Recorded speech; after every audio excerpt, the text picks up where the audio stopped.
D-Day the sky fell. The sunrise on Proxima B was always breathtaking. A deep crimson glow that painted the colony's transparent domes in shades of amber and gold. Maya Chen stood at her observation deck, sipping the colony's locally grown coffee as she watched farmers tending to the hydroponic gardens that stretched across the valley floor.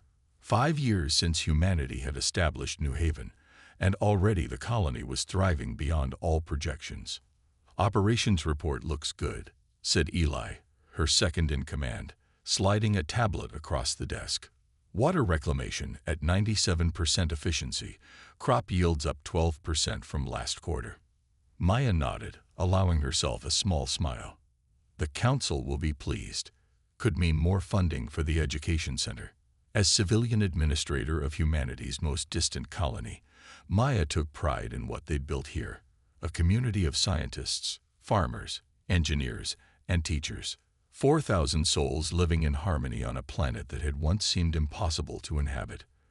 The colony was officially designated as non-military under the Galactic Concord, a peaceful outpost of human innovation. "Strange reading from the outer sensor array," said Communications Officer Patel, frowning at her console. "Probably just stellar interference again." Maya was about to respond when the emergency klaxons blared to life. The colony's AI spoke with uncharacteristic urgency. "Multiple unidentified vessels entering atmosphere. Orbital defense PRO2OCOLs offline." Maya's blood ran cold. "That's impossible. They were just tested last week." The observation window polarized automatically as brilliant flashes lit up the morning sky. The first impacts hit the agricultural dome, shattering its protective shell and sending shards of reinforced polymer raining down on the crops and farmers below. "Orbital bombardment," shouted Eli, already activating emergency protocols on his tablet. "We're under attack." Maya froze momentarily, watching in horror as sleek, obsidian ships with jagged asymmetrical designs descended through the clouds. The Carthian Collective, an advanced species known for their technological superiority and disdain for what they called evolving species. "Evacuation Protocol Sigma," Maya commanded, her training finally kicking in. "Get everyone to the emergency shelters. Now." The next hours passed in a blur of chaos. The colony's minimal security force, little more than a police detail, was overwhelmed within minutes. The Carthians moved with precision, targeting power nodes, communication arrays, and water processing facilities. They weren't just attacking, they were systematically dismantling the colony's ability to survive. Maya led a group of 30 colonists through maintenance tunnels beneath the main habitation dome. The sounds of destruction echoed above them. The crash of collapsing structures, the hiss of decompressing chambers, and worst of all, the screams that gradually diminished in number and volume. "Why are they doing this?" whispered Lena, a teacher clutching her young daughter's hand. "We have nothing they could want." Maya had no answer. The Carthian Collective had largely ignored humanity since first contact decades ago, dismissing them as barely space-capable primitives. This calculated assault made no sense. They reached Emergency Bunker C7, one of several hardened shelters built into the bedrock beneath the colony. Maya's security clearance granted them access, and the group stumbled inside, exhausted and traumatized. "Status report," Maya demanded, connecting to the colony's fragmented network through a secure terminal. The news was devastating. 3 of the 5 main habitation domes were breached. Life support was failing in the remaining 2. The Carthians weren't just bombarding from orbit, they had landed troops methodically sweeping through the colony. "They're taking people," reported Javier, a security officer who'd managed to join their group. His uniform was torn and bloodied, his face ashen. "Not killing all of them. Some there, collecting. Loading them onto transport ships." "Slaves?" asked someone. Javier shook his head. "No. The way they're scanning them, categorizing them, it's more like specimens." Maya felt sick. She'd heard rumors about the Carthians, their supposed experimentation on other species, their belief in their evolutionary superiority, but had dismissed them as xenophobic fear-mongering. Now, she wasn't so sure. For 3 days, they remained hidden, surviving on emergency rations and recycled water. The bunker's sensors showed Carthian activity gradually diminishing as they completed their sweep of the colony. Of the original 4,000 colonists, Maya's group could only confirm about 200 survivors scattered across various shelters and hiding places. On the 4th day, Eli made a discovery that changed everything. "I managed to access a Carthian transmission," he said, his voice hollow. "They're not hiding their communications. They don't think anyone survived who matters." He played the translated audio. The Carthian voice was artificially modulated, cold and precise. Specimen collection at 86% of projected viable subjects. Remaining population unsuitable for Phase 3 trials. Recommend termination of non-viable organics and structural dismantlement to follow. The Warrens will be pleased with our efficiency. The bunker fell silent. The Warrens, the mysterious ruling caste of the Carthian collective. This wasn't a random attack or resource raid. It was a calculated harvesting of human subjects for experimentation. "We need to warn Earth," Maya said, the weight of responsibility settling on her shoulders. "If they're doing this here, other colonies could be next." "The main communication array is destroyed," Eli reminded her, "and any transmission would give away our position." Maya studied the colony schematics displayed on the bunker's screens. "There's an emergency quantum entanglement transmitter in the governor's bunker. It was designed for exactly this scenario. Direct, untraceable communication with Earth Defense Force headquarters. That's 3 kilometers through occupied territory," Javier pointed out. "And the governor's bunker might already be compromised." "We have to try," Maya insisted. "I'll go alone." "Not a chance," Eli and Javier said almost simultaneously. In the end, a team of 4 set out. Maya, Eli, Javier, and Dr. Reese, the colony's chief medical officer who insisted on documenting the Carthian atrocities. They'd moved through maintenance tunnels where possible, emerging only when necessary to cross between structures. The colony that had been their home was transformed into an alien landscape. The beautiful domes were shattered, the carefully tended gardens withered or burning. Carthian soldiers, tall, graceful figures in seamless armor that seemed to absorb light, patrolled systematically, their movements almost mechanical in precision. They witnessed horrors that would haunt them forever. Colonists being herded into transports, already sedated and tagged like cattle. Others executed on the spot for resisting or simply for being deemed non-viable. Carthian scientists taking samples from the dead with clinical detachment. "They don't even see us as sentient," Dr. Reese whispered as they hid from a patrol. "To them, we're just research material." When they finally reached the governor's bunker, they found the entrance sealed but undisturbed. The Carthians hadn't found it, or hadn't bothered with it yet. The governor herself was dead, having taken her own life rather than face capture. Maya accessed the quantum entanglement transmitter with shaking hands.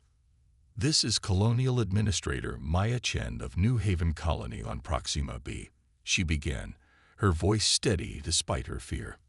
"We are under attack by the Carthian collective.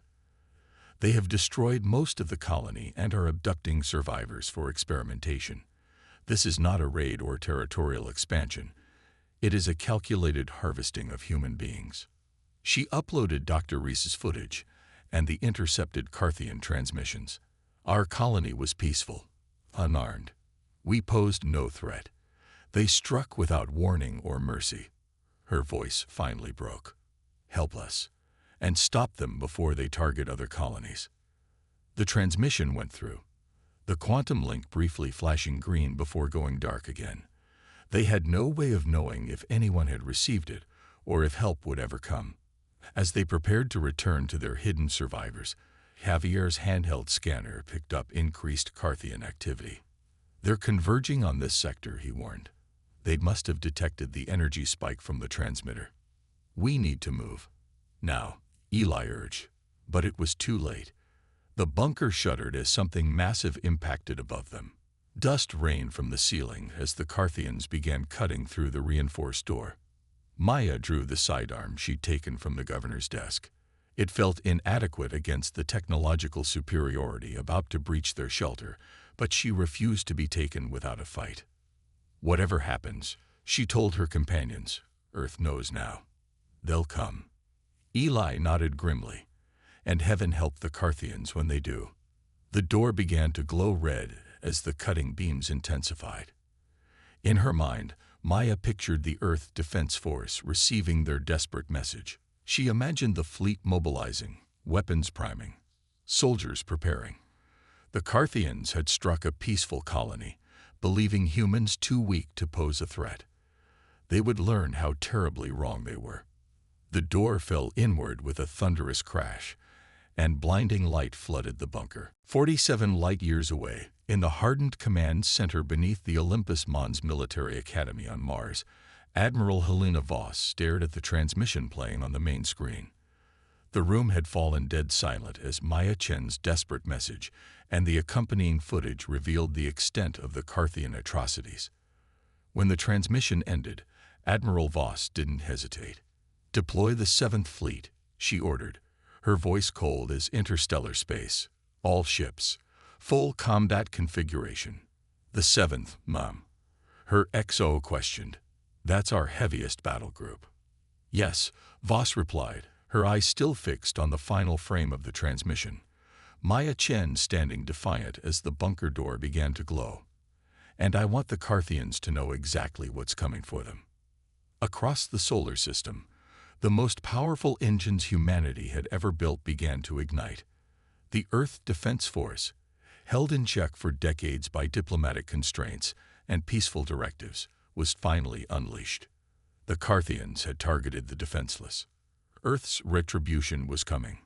Retribution's edge. Commander Riker Harrison stood on the bridge of the EDF Retribution, watching the swirling blue-white tunnel of the quantum corridor as the massive warship hurtled toward Proxima B. The Retribution was the flagship of Earth's 7th Fleet, 57 warships built not for exploration or diplomacy, but for one purpose: to ensure that humanity would never again be at the mercy of a technologically superior species. Quantum corridor stability at 98%, reported Navigation Officer Way. Fleet formation holding. Arrival at Proxima B in 17 minutes. Riker acknowledged with a nod, his expression unchanged. The bridge crew worked with focused precision, but he could feel the undercurrent of rage that ran through the ship. They had all seen the footage from New Haven Colony. The systematic destruction, the clinical abductions, the casual executions of human civilians. "Weapons status," he requested. Kinetic drivers charged and aligned. Relativistic missiles armed. Aegis defense grid active.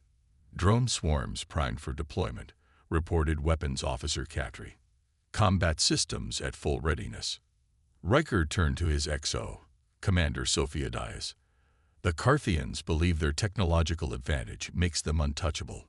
That ends today." Sophia nodded grimly. "Intel suggests they've only left a minimal force at Proxima. They don't expect a response this rapid or this substantial." The Earth Defense Force had existed for decades, built in secret behind a facade of peaceful exploration and colonization. While diplomats spoke of cooperation and scientists shared knowledge, military engineers had been designing weapons that could challenge even the most advanced alien civilizations. The lessons of history were clear. Peace came through strength, and humanity had secretly ensured they had plenty of the latter.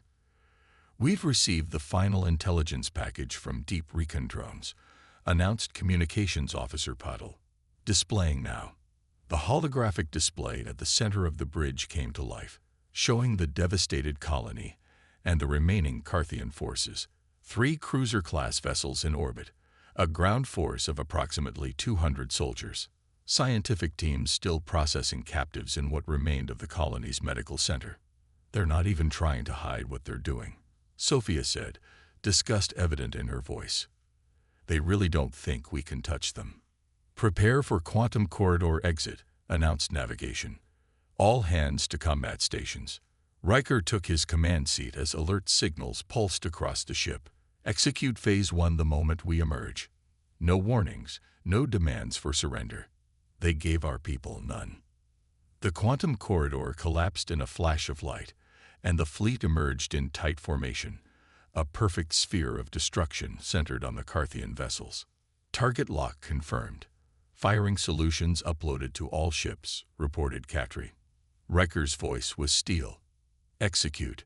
From 57 Earth vessels, relativistic missiles launched simultaneously, specialized weapons designed to bypass the Carthians' advanced shield technology. The missiles accelerated to near light speed in microseconds, their mass increasing exponentially as they approached their targets. The Carthian ships, elegant, obsidian constructs that resembled abstract sculptures more than warships, had only moments to register the human fleet's arrival before impact. Their advanced sensors detected the incoming threat. Their superior AI calculated defensive measures, but physics itself worked against them. By the time their defensive systems activated, it was too late. The first Carthian vessel shattered like glass, fragments spinning away in the vacuum. The second managed to raise partial shields but was crippled, its midsection obliterated. The third executed an emergency quantum jump, only to be intercepted by a second wave of missiles that had anticipated this exact maneuver. All orbital targets neutralized, reported Katri, no emotion in her voice. Moving to Phase 2. Below, on the planet's surface, the Carthian ground forces registered the sudden loss of their orbital support. For perhaps the first time in their collective memory, they experienced something unfamiliar: fear. The human fleet deployed atmospheric craft with surgical precision. Riker himself led the primary assault team, their dropship screaming through the atmosphere toward the colony's central complex, where the majority of surviving colonists were being held. They're attempting to communicate, reported communications. Ignore it, Riker ordered. They had their chance for dialogue when they approached a peaceful colony. The dropships deployed hover tanks and mechanized infantry, Earth's answer to the Carthians' elegant but fragile technology. Where Carthian weapons emphasized energy projection and precision, human weapons were engineered for overwhelming force and redundant systems. When the first Carthian patrol encountered the human forces, they fired energy weapons that should have disintegrated any known human armor. Instead, the specialized composite plating on the hover tanks absorbed and dispersed the energy, barely scorched. The tanks returned fire with thunderous kinetic drivers, weapons that required no exotic energy source or complex targeting systems, just raw physics and velocity. The Carthian soldiers, accustomed to enemies who cowered behind inferior shields, had never adapted their armor for crude projectile weapons. They fell, elegant armor shattered by technology they had considered obsolete millennia ago. Riker's team breached the medical facility where colonists were being processed. The Carthian scientists, tall and willowy with six-fingered hands and smooth, featureless faces, looked up in shock as humans in battle armor stormed their laboratory. Secure the civilians, Riker ordered. Neutralize any resistance.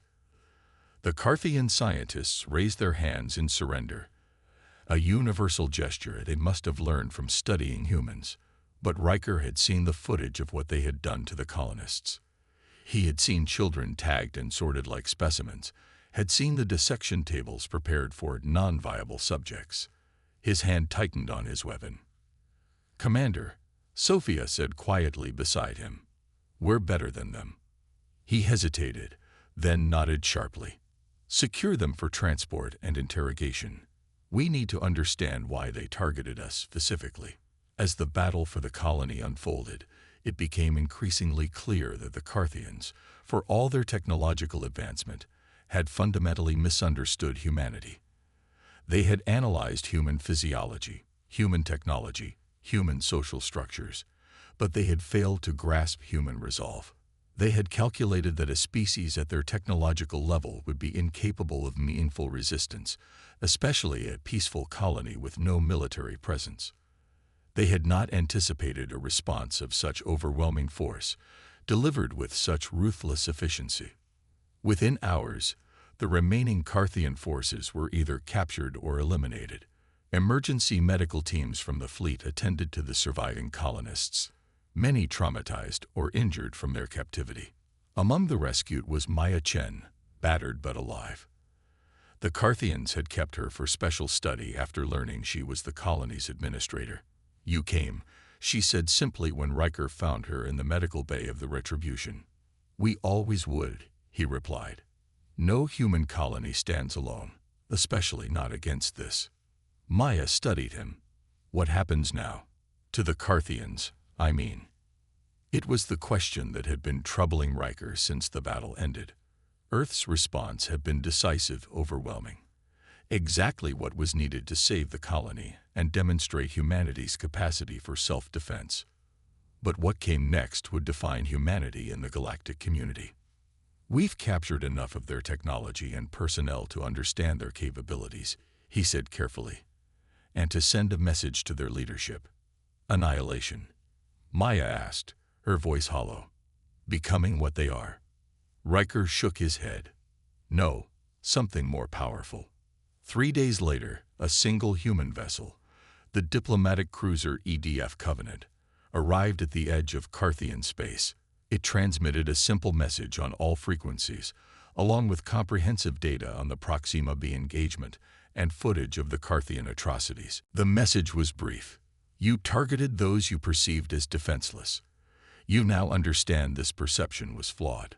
The Carthian prisoners and scientific data we captured have been transferred to the Galactic Concord for judgment. We will not pursue further military action if you withdraw from all human territories immediately and permanently. We have the capability to bring this conflict to your homeworlds. We choose restraint, this time." The message included the coordinates of a nearby uninhabited system, where a single Carthian prisoner had been released with a small vessel. Attached to the prisoner was a neural recording device containing the complete experience of the human counterattack, every moment of fear, defeat, and humiliation experienced by the Carthian forces. Psychological warfare, Sophia had noted when Riker proposed the plan. Elegant. They believe themselves evolutionarily superior, Riker had replied.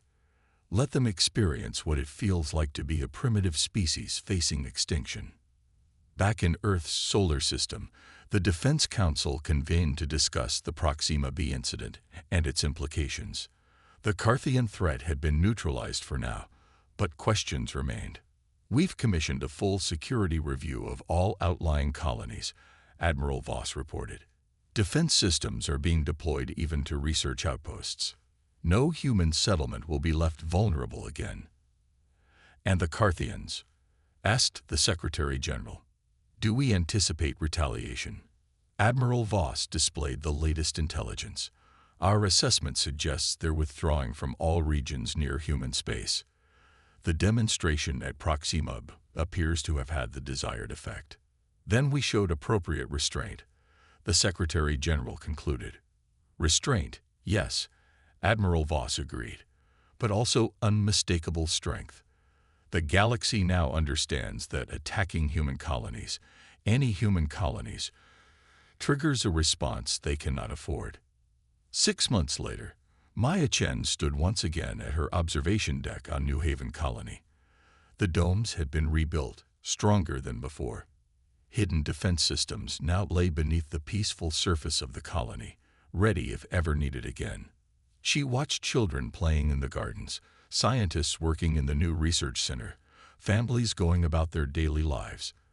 The colony had lost nearly a third of its population in the Carthian attack. The survivors carried scars, visible and invisible. But they had rebuilt.